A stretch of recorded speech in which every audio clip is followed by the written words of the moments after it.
بسم الله الرحمن الرحيم. سنكمل بحول الله الفقرة أو النشاط الأول فيما يخص les échanges gazeux chlorophylliens. Comme on a déjà mentionné dans la première partie, on va passer aux expériences de la mise en évidence des échanges du CO2 chez les plantes vertes. Alors, on va passer pour expliquer et analyser le document 2 de la page 106. Donc, le document 2, le voilà. C'est la mise en évidence des échanges de CO2 chez les plantes vertes. Alors, on a dans ce document deux volets.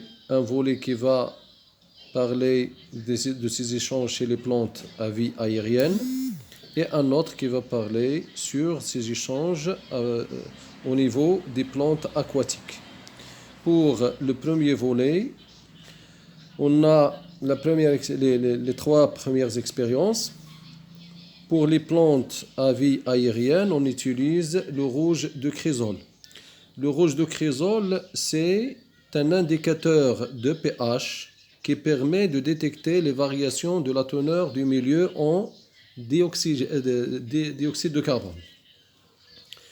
Donc, ce rouge de chrysole, il change de couleur selon la teneur en CO2 dans le milieu. Il prend une couleur rouge si le milieu est pauvre en CO2 et il peut devenir orange si le milieu contient le CO2 et il devient jaune lorsque le milieu est riche en CO2. Donc, comme vous voyez, dans l'expérience numéro 1, on a une source de lumière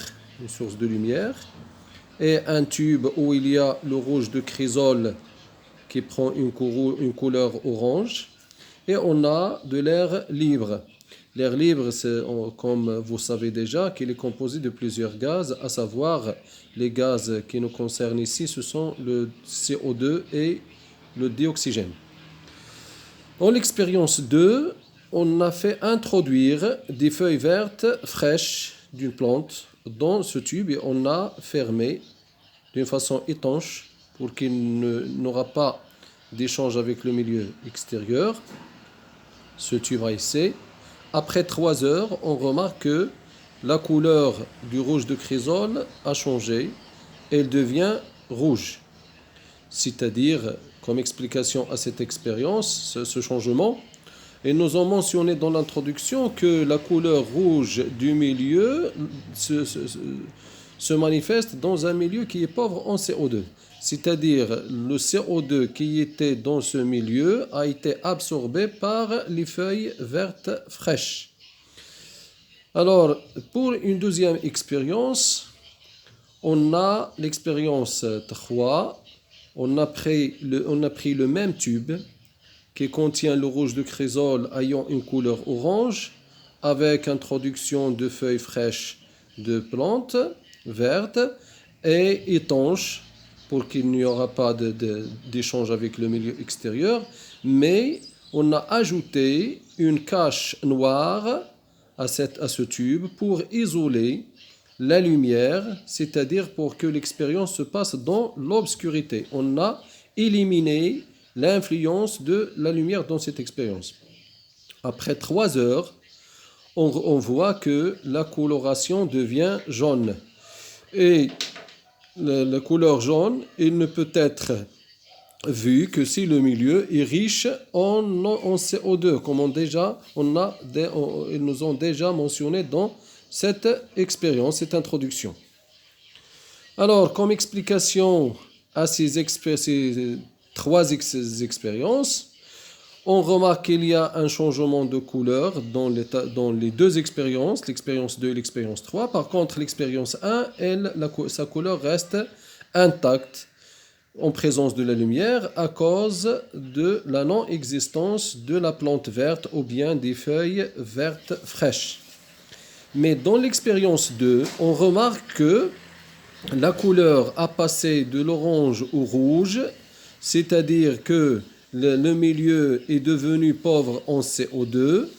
Donc, comme conclusion, on peut conclure que Pour l'expérience 1, c'est une expérience témoin.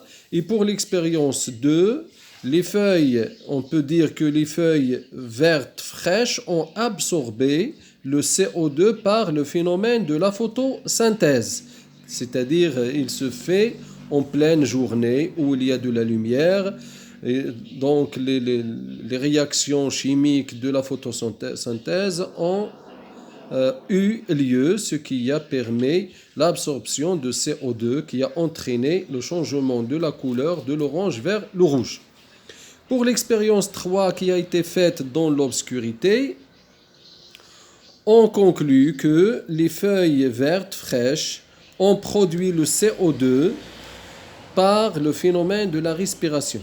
C'est-à-dire, dans ce cas, les feuilles vertes fraîches ont introduit un excès de CO2 dans le milieu, c'est-à-dire dans le tube, ce qui a entraîné une richesse de CO2 ou une augmentation de la teneur de CO2 dans le tube, ce qui a abouti au changement de la couleur du rouge de chrysol, qui était un indicateur de la teneur de CO2 dans le milieu.